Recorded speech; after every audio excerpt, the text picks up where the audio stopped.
Thank you so very much. My theme, the takeaway, we're going to go right to the end, is about connection.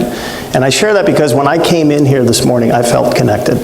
Like, immediately felt as part of the family. And I've never been here before, but I felt like I had been here before. And one thing Pastor didn't mention was, at the end of our meeting at Starbucks, we had arrived at different times independently, and we went out to get into our respective vehicles, and lo and behold, we had parked right next to one another. Kind of amazing. So thank you for allowing me to be here. I love this time of year. The choir was fantastic, and the sanctuary looks amazing. And you are led by a very humble, powerful, and loving man of God. So you are in extraordinarily great hands. So this morning, I want to tell you about a specific day in my life. It was August 31st, 2011, a little more than 6 years ago. And it was an average day. It was a Wednesday, if you don't recall, and it was a hump day, middle of the day, that part in the week when the weekend feels a little bit closer rather than further away. And it was end of August, so we know Sacramento weather, there was no clouds in the sky, no chance of rain. So it really was a very average day, except this was the day that I was going to commit suicide. This was the day that mental illness had finally convinced me of its lies. Lies spoken into my mind for close to 40 years, not so much in audible thoughts, but in absolute statements. You are completely worthless. You are utterly useless. You are stupid and dumb and ugly. You are a pain. You're a liability. You are a stain on the world. Nobody loves you. Everybody would be better off without you. And if you hear that, again, as an absolute thought for that long, ultimately it will wear you down. Ultimately, it can, for people like me who do battle with the monster, as I call it, and in my case, crippling depression, sometimes, unfortunately, you will begin to believe it. And on this day, August 31st, I finally turned to the monster and I said, "You're right. You're right. I have no business being here. I am worthless. The world, in fact, will be better off without me." So I got in my truck, and I drove from my home to Penryn, and I drove up to the Forestill Bridge. And I parked my car in a spot that I had long scouted out many months before. And that brings up a good point, is that suicide is almost never spontaneous. And that was the case with me. That I had thought about this time and time and time again, but there was this one small modicum of hope that kept me on the right side of the rail up until that point. So I remember parking my vehicle, and interesting to note, it was a 1996 red Dodge Dakota pickup truck. And I think back on it now that my truck in and of itself was symbolic of the state that my life was in. That it was crying out in emergency, "Please help me, God," indeed. And I sat there and I turned the vehicle off and I did this mental inventory, trying to find one reason, one thought, one small element of self-love and compassion that would convince me that it was okay for me to stay alive. But nothing came to mind. And so I went over to my right-hand side on the passenger seat, which is where the suicide note that I had written was. And the note in part read, "To my family and friends, I have decided that the time has come for me to go. I am choosing to end my life so I can be free of the pain in my heart and soul, the betrayal of my mind, and the depth of self-hatred I feel. I have become the burden I wish I never would. My failings as a husband, brother, son, and friend are too innumerable to count, and yet I review the long list of my mistakes at the end of every day.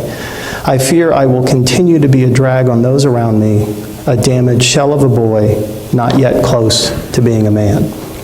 And I put this on the dash of my vehicle, and I took the keys out of the ignition, and I put those on top of the note. And I got out of the vehicle, and then I turned around to make sure that the door was unlocked. And then I made my way to the midpoint of the bridge. And most of you will know that that bridge deck from the valley floor, that's 730 feet. It is 500 feet further off the ground than its more famous cousin, the Golden Gate Bridge. And at the time, there was a 4.5-foot suicide barrier. It came up to about here, and I remember pressing the full weight of my body against that barrier. And it was the end of August, as mentioned, and it was a hot day, and yet this cool breeze came up from the North Fork of the American River.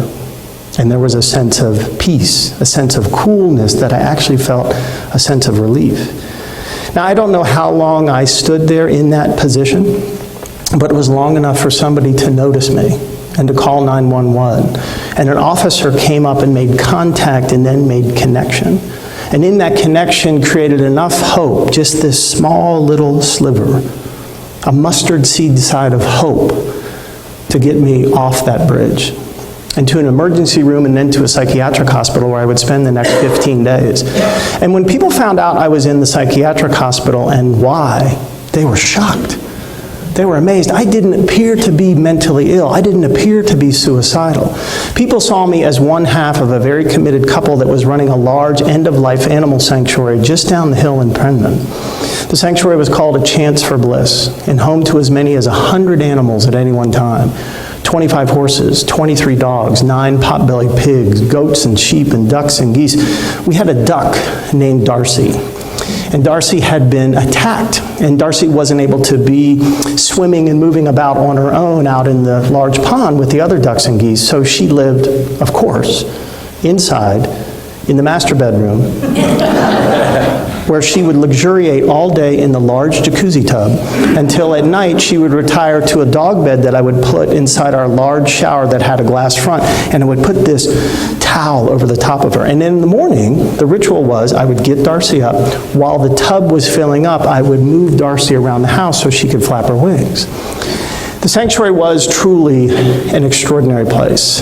And we did no adoptions and instead allowed beings to stay there until, as we like to say, they made their transition. And in 20 years of animal service, we had 90 animals pass from this life on to whatever the next is for these furry creatures. And on June 2nd of 2010, the sanctuary was the cover story in the Life section of USA Today. It was a mountaintop experience, and yet, 14 months later, there I was in that psychiatric hospital, having been close to the point of no return, past which there is no turning around. And the question, of course, becomes, what happened? And the answer is that mental illness, depression had convinced me of its lies. But I am here today, saved with God with skin on, saved divinely, serendipitously, saved by the holy presence of faith in God in my life. And I'm here to share my story and to answer 3 whats. What happened? What got me to that point? And what have I learned not only about mental illness, but what have I learned about mental health? And then most importantly, what can we do? What can we do if we ourselves suffer? And what can we do if there's somebody that we know suffers? How can we be of support? So first question, what happened? Now there are lots of ways that mental illness can come into being to where it can overwhelm a particular individual. Mine is pretty common. It's a cruel equation. Genetics plus trauma equals mental illness. My grandfather committed suicide when my father was 5 years old. My father, in turn, suffered from crippling depression until his death at 41 years old. And so we have grandfather, father, me. I inherited this DNA, this more than likely chance that I too would suffer from crippling depression. But just a genetic predisposition does not mean that an individual is going to suffer from a particular malady. But if you add trauma, in particular childhood trauma, into that genetic fertile soil, you have basically assured that that soul at one point, at one time, is going to suffer. I don't know what my grandfather's trauma was. I know my father's trauma was losing his dad at 5 years old. I was 7 when my father died, and when I was 11, I was raped twice by a trusted community leader. Genetics plus trauma equals mental illness. It's a cruel equation, but unfortunately many of us who suffer are at the cruel hands of these illnesses that are no choice of our own. And people will ask me, like, David, what does it feel like to be in the throes of depression? And the best way to describe it is to tell a story. We had a Boston Terrier at the sanctuary named Winston. Now, if you don't know what a Boston Terrier is, you take a bulldog and you shrink it down. And you color it black and white and you fill it up with 2 things, enthusiasm and gas. Hey, Winnie, for the love of God, please. So a Boston Terrier, if a Boston came in this place right now, he or she would be right on this platform with me. And they would be vibrant and alive. Their head would be up, their ears would be up, and they would be ready to be taking on the room. Winston had none of that. Winston had been used as bait in a dogfighting ring. So as you can imagine, when he came to the sanctuary, his ears were down and his head hung so low that his chin literally dragged on the carpet. It was as if somebody had taken a drain plug and unscrewed it and outpoured all of his life, his zest, his enthusiasm, his trust, his faith, his hope. And I remember in those first few days holding Winston, and he was like a limp rag, like a lifeless being. And I put him into my bosom to hold him and embrace him and to say, sweetheart, I am so sorry that you are the effect of something that you had no choice over. And that's what mental illness is like in all its variations, in depression and bipolar and schizophrenia, that it drains you of hope. A Lutheran minister wrote a book recently, and he said, "When dark I trust my road." And the foreword was written by a psychiatrist, Dr. Beverly Shank, and she has a quote in there that when I read it, it was as if the words had jumped off the page, in which he says, "Depression must surely be the first cousin to hell on earth, for in the midst of suffering a soul feels hopeless and separate from God." And that's exactly the space that I went into when I went into the psychiatric ward, that I had nothing left. I was barely living. I was very much like Winston. But fantastically, if that is such a word, that's where my education about the reality of mental illness started. To realize first that what I was suffering from was a mental issue that translated into a medical condition. That they told me and said, "David, what you're dealing with is like cancer or diabetes or heart disease. It's not your fault." And I remember hearing those words the first time, and they didn't register, because depression has the incredible ability to convince the sufferer that they are the ones at fault, that if they just were a different person, they would feel different. And for somebody to say, "It's not your fault," it took me a little while to process it, and then it was as if somebody had taken a lead coat off my shoulders. And for the first time in more than 40 years, I actually was able to stand up. And then I learned that while I thought I was the only person who felt this way, unfortunately, as we know, there are millions of other people who deal with the monster in all its different forms. More people suffer from depression than do those with coronary heart disease, cancer, and AIDS combined. It is a medical crisis. It is a social issue that we must get our hands around. And then I came to learn that mental illness is not just satisfied with taking control of your brain. No, it wants to consume the totality of who we are. To put it in our holy experience, it impacts the trinity of who we are, our body, our mind, and our spirit. It's like a great fire that consumes us, that can destroy us. And that was helpful to know, because then it made sense then why I had a difficult time on some days just to get out of bed. Not only was my thinking impacted, it was my physical ability, and then it was my spirit. Feeling this separateness and this banishment from God, which is not what was happening. God was trying to help me, but I was dealing with a medical condition, and I had to separate the two. So I became educated in mental illness, but I also had the opportunity to become educated in mental health. And knowing that the illness impacted the trinity of who I am, I was taught that I could be well by attending to the same trinity: my body, my mind, and my spirit. And so I have created, in the words of another speaker, a health plan that I put on a pedestal. There is nothing more important than taking care of self so that I can be of service to God. So for my body, it's adequate sleep. It's careful attention to diet, because there's more neurotransmission that goes on in my stomach than does in my head. It's exercise 4 to 5 days a week. It's going outside to being part of the beauty of what God has created, to be in the sunshine and with the trees and the grass and in communion with God has created for us. And then for my mind, it's weekly sessions with a specially trained counselor. It's participation in 2 different support groups. In this experience of when 2 or more are gathered, people gather together to speak about a malady in which you don't have to explain how you feel, but instead you're supported for the fact that you are there. And then it's additional counseling with a Jungian psychiatrist, and then it's taking my medication each and every day, not with resistance, but instead with reverence, giving thanks that I have this, that it works in concert with everything else. But the foundation of my wellness is communion with the God of my understanding. And then it's this, being of humble service in the hopes that every time I speak, one more person becomes aware of the issue that we are dealing with as a society. One more person becomes educated about what mental illness is and what mental illness isn't.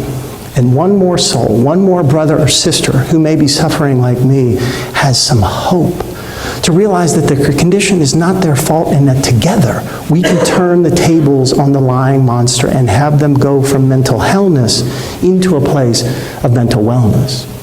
But it is this experience of connection that is the greatest medicine that I embrace every day. Connection creates hope, and hope heals. And while it has been written of faith, hope, and love that love is the greatest, with all due respect, I would actually stand here today and say it is hope that is the greatest. For it is not without love that people will perish, it is without hope that people will perish. And connection is the most direct way to create this hope. And we saw it at the sanctuary time and time and time again. Animals that came in depleted and voided of hope, that they were restored and renewed and revitalized. Winston, who had been in this depleted, hopeless state, became the Boston Terrier that he was born to be, and as some people say, a Boston terrorist. But of all the animals that had came to the sanctuary and had the greatest transformation, it was Homer. Now, Homer was a potbelly pig, and if you don't know what a potbelly pig is, I'll move over here. It's just this small little creature. Homer had been kept in the far recesses of some person, I'll use that term graciously, in the back recesses of his property, kept in a small pen and subjected to torture and abuse and neglect. And pigs are highly intelligent and highly social and just extraordinary creatures. Thankfully, Homer came to us, but when he did, he was afraid of his own shadow. And yet the connection with the other animals at the sanctuary, not just Natalie, who was our other pig, but the dogs and the horses and the cats and the sheep and the goats, Homer became alive. And there was one particular day I knew Homer had come all the way back.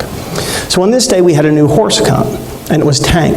Tank was a beautiful Percheron draft horse. And if you don't know what a Percheron draft horse is, take a Clydesdale and color it all white. He looked like a unicorn, and he was huge. He was taller than I was. And so we had Tank getting situated, kind of coming into the sanctuary. And Homer, because we allowed him to reconnoiter wherever he wanted, he was in a far pasture. So he notices there's a new resident at the sanctuary. So he comes trucking on over. And he stands next to Tank, and he kind of sniffs him a little bit. And I thought, that's odd. And then he does this full circle around Tank, never taking his eyes off of him. And he goes up to his front left leg, climbs up, and he starts to hump him. Wow, and I know Tank was thinking, get it off me! Here's the thing.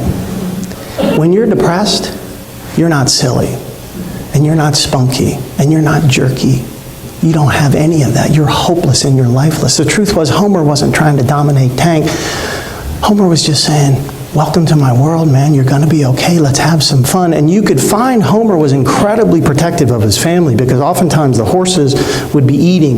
Homer would be on the outside with his back to the horses, he facing out, saying, nothing's going to happen to you. You have become my tribe, and I will take care of you.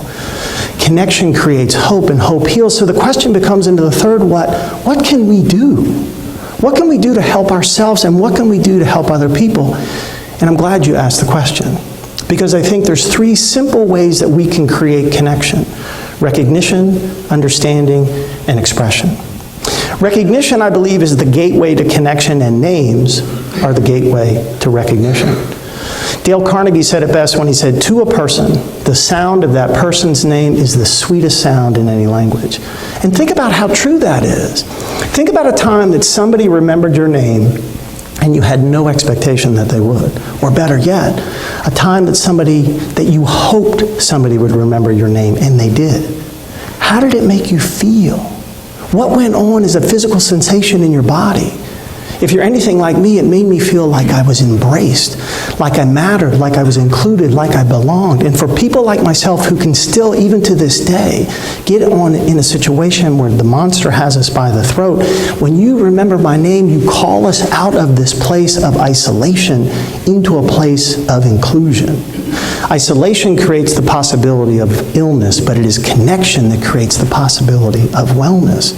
And the simple act of remembering a person's name can make a life-saving difference.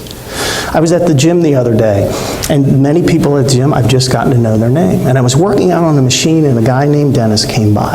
I had met Dennis 3 or 4 months ago, saw him on a pretty regular basis, hadn't had a whole lot of contact with him. And as he walked to me, I said, "Hi, Dennis." He took 2 steps past and then turned around and said, "Did you just call me by my name?" First, I was a little taken back. And I said, "Yes, I did." And he says, "You're really good at that." And I said, "It's really important to me." And we got in this conversation, and then come to find out, as Dennis had shared, that he had been an alcoholic. And he had lost everything in his life, but he had started to get some momentum because he went to AA and he felt more of a communion with the God of his understanding. But none of that comes available in terms of a conversation if I don't know his name. And when any of us have the opportunity to share our story, it becomes a holy, sacred experience in which we can unburden our soul and know that we are not going through this life experience on our own. God is constantly trying to put us in a place of communion with one another. So recognition is this extraordinarily powerful way for us to create connection, and then we go into understanding. And understanding is important because oftentimes the behavior of our brothers and sisters is baffling. Why are you doing what you're doing? And we may sometimes say, "What's wrong with you?" And if we can change that just a little bit and change it to, "What happened to you?" Because as Paul Harvey would tell us, what's the rest of the story? So we had a goose that came to the sanctuary named Adia. Adia was this big brown African goose, and at the time we had 2 other geese. We had Ricky and Lucy, and we had a duck named Dave. And as mentioned, we had this beautiful pond in the back, and then there was a water trough, which is about the size of a small bathtub. It was in front of the pond, and that's where the horses and the farm animals drank from. So Adia came, and Adia was unusual in that he liked to be held. So the rescue group gave him to us, and I held him in my arms, put him down on the edge of the pond, and he looked at Ricky and Lucy, and then he jumped in the water trough. And I thought, why would you do that? What's wrong with you? So I scooped him up, thought maybe he's a little stressed, and I put him back down in front of the pond, and he looked at Ricky and Lucy and Dave, and he jumped back in the water trough. Well, we did this time and time again, and I started to become frustrated. And then it became a problem, and I got on the verge of angry when the horses came up to drink out of the water trough, and here is this new goose just smacking the horse in the face. Well, I was married to an extraordinary woman, somebody who I'm still very close to, and she was the real genius of the sanctuary. Her name is Deanna. Deanna came upon the situation and looked at it, and you realize now my job at the sanctuary was to pick up poop. Deanna did the hard work. And she says, "Sweetheart, why don't I make some calls and find out, maybe we can find out what's the rest of the story, what's going on with Adia?" And sure enough, she came back and she said, "Well, look what I found out." Adia was a suburban goose. Adia had lived his entire life in the backyard of somebody's house. Adia had only ever swum in a kiddie pool. Adia had never even seen a pond. He had no idea. He had no idea that a goose was made to swim in a pond. He had no idea of what God's bounty was. It wasn't in his consciousness. And I'm like, oh, I got it. So I actually literally sat down next to the water trough, and I looked at my beloved goose, and I'm bilingual, talk a little goose. And I thought, you know what? I can just go get another water trough. It's okay. If you, my dear brother, my furried friend, if you want to be in that water trough as opposed to the pond, so be it. And then what was interesting was, at that moment, everything slowed way down. Like Ricky and Lucy and Dave just calmed down. And Adia just swam very peacefully in the water trough. And I thought, wow. How cool is this? How many times in my life have I misjudged somebody because I didn't take the time to ask a question? And so I sat there for like 15, 20 minutes, and then all of a sudden, Adia gets up, jumps out of the water trough, and walks around my back and sits right down next to me. And I thought, man, how many people get to experience this? 10 minutes later, he stands up, he walks right to the edge of the pond once again. And he looks at Ricky and Lucy, and he looks at the water trough, and he looks back at me, back front, and one step forward, and swam away. None of that happens if we don't create the opportunity and the space for somebody to be understood. understanding is a blessed gift that we can give to one another. And those of us who suffer sometimes do some interesting things. I am certain that the officer, when he approached me on the bridge thinking, what is a nice guy like you doing on a bridge like this? But he made contact and then he made connection. And the first question he asked me was, David, what does it feel like to be depressed? And it stunned me. I was shocked. Nobody had ever asked me that question. And as was the case with Adia, everything slowed way down. And we began to talk, and he said, David, how long have you lived with this circumstance? And David, what's it like on your worst day? And David, what do you want the world to know about what it's like to live with depression? And in all that conversation, there was the presence of hope. Just a little bit of hope. That same hope that I was looking for when I stopped and parked my truck, all of a sudden it was there. And I was able to go to that safe place. So we have recognition and understanding, and now we go to expression. And that's because connection is a verb, not a noun. It's passive, not active. And the positive, loving sentiments that we have for one another, they're useless unless we express them. We got to let it go. We got to give it. And there's lots of different ways that we can express ourselves. We can send a text.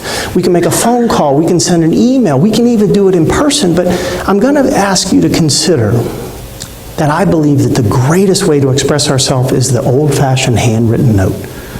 And again, I think that we all know how true this is, because how many people have been on the receiving end of a handwritten note at the right and perfect time? It seems to magically appear, this expression that's timely and specific and authentic.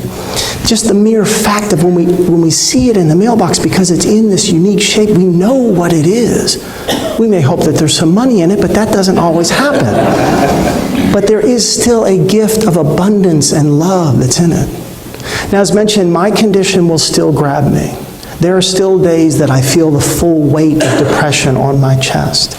But in trying to create this wellness plan and do it as consistently as I can, I'm able to move into connection. And the people around me now know that sometimes what hurts David the most can't be seen. But sometimes what helps the most is easy to do. So my beloved has 3 daughters. Her middle daughter is Natalie. Natalie was the first one that I met when Carrie and I started dating 4 years ago. And she came up to me and said, my name's Natalie and I'm Mom's best option. So I call Natalie Bo. So not long ago, it was in one of those experiences in which I was blue, in which the dark thoughts came back. And Natalie is very intuitive, and so she was concerned. And so she wrote me this note. David, I love you so much more than I could possibly ever show you. I truly can't imagine our family without you.